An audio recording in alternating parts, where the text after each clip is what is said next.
Okay, Dostie here with Dostie's View. I'm going to try and keep this one short, but it might not happen that way. Anyway, last week I talked about skins and the importance of tips and tails, and I know some of you want me to talk about glues, and I will, but not this week, just because that's something that's constantly changing and there's new developments.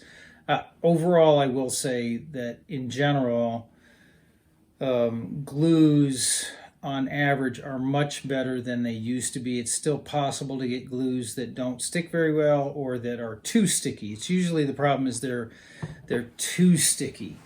And in fact, one person said, "Well, why don't you just use cheat sheets?" And my sense on that is if you need cheat sheets, the glue is too strong. If I got a pair of skins with the glue that's too strong, I would mothball them or I'd sell them to somebody else because I don't want to deal with that.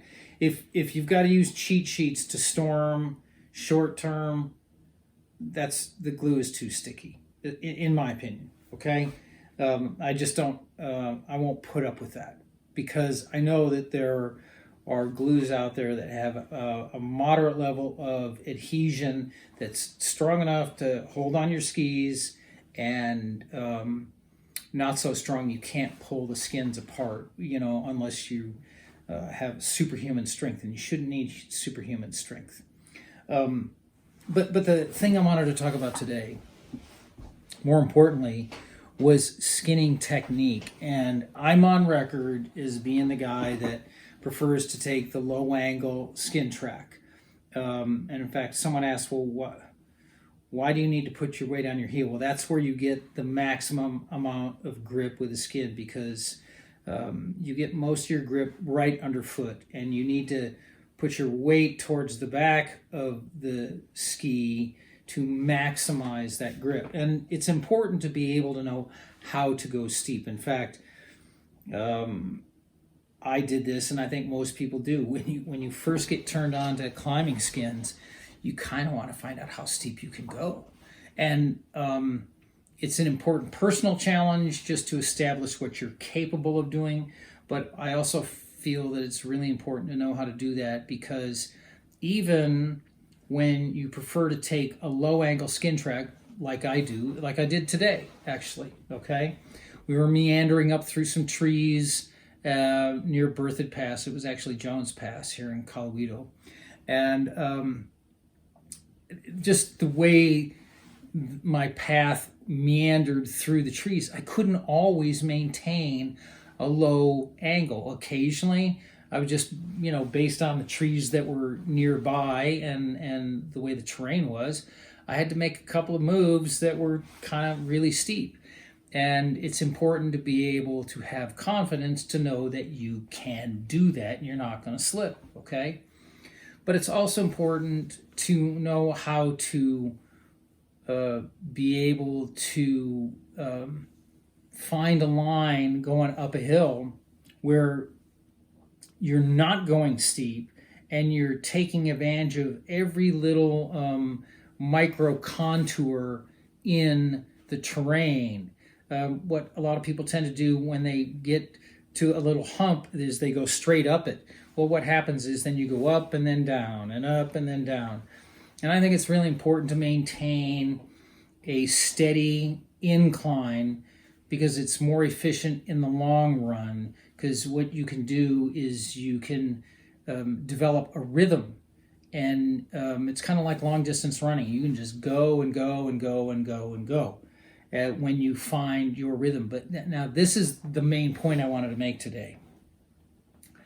What's the right low angle for you?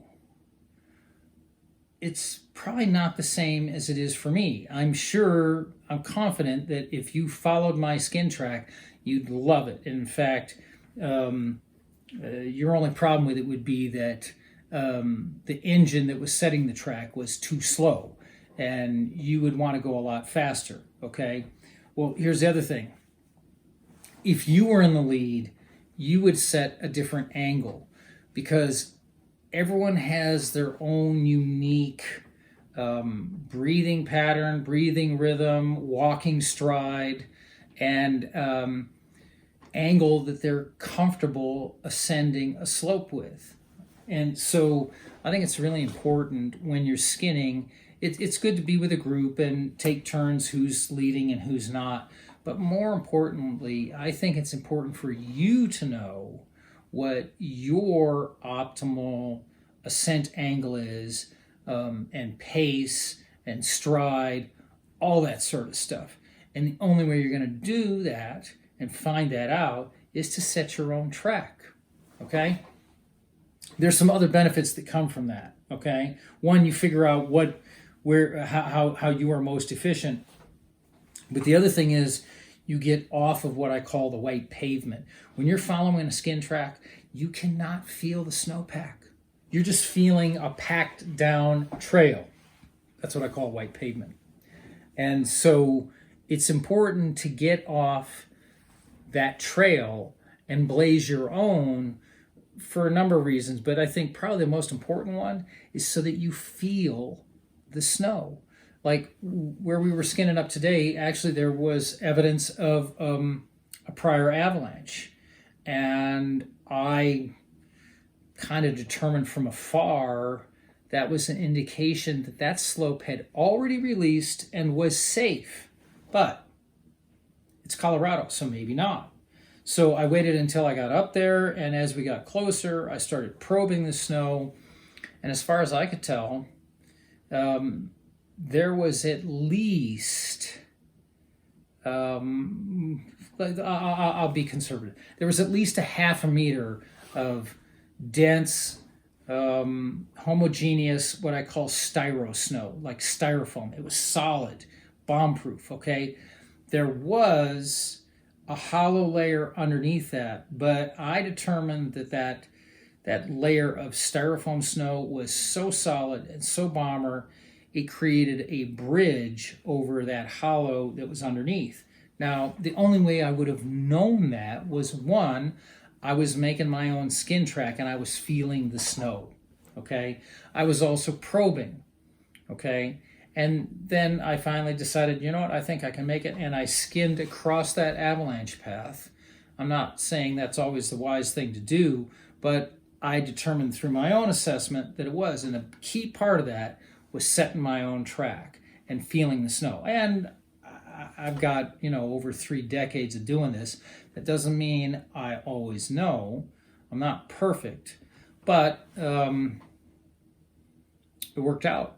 I'm here, right? It did not release, did not let go, gave zero indication that it would.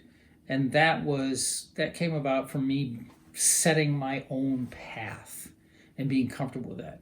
And so I strongly encourage you to do that yourself. I mean, yes, you want to follow others and you want to learn, how to make a steep skin track, how to make a mellow skin track, how to do an uphill, downhill, a snap kick turn, all kinds of kick turns to change directions. There's as much technique or more that goes into uphill skiing as there is in downhill skiing, okay? And so you need to be able to optimize that as best you can. When you free your heel, it's not just about telemarketing. It's about being able to go wherever you want. Okay, you don't have to follow everybody else. You can ski in your own style. That includes your skinning style and your downhill style. Until next week, have a great week. Get out there and spread Telemark. Adios.